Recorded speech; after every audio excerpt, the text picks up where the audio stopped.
Hello everyone, I'm Yoji Lok. In this video, we are going to see about how to create a hover over message on top of an icon.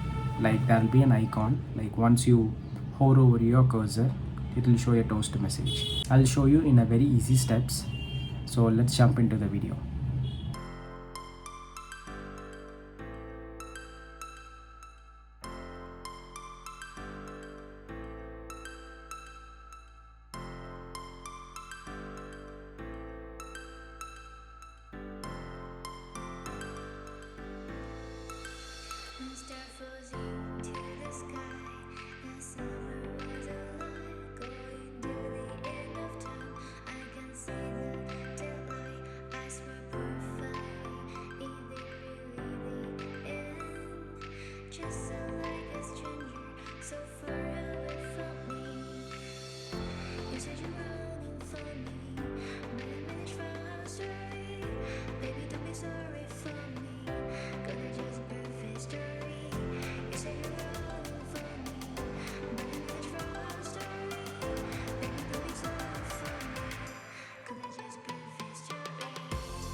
That's it guys. So this is how you have to create a toast message over an icon.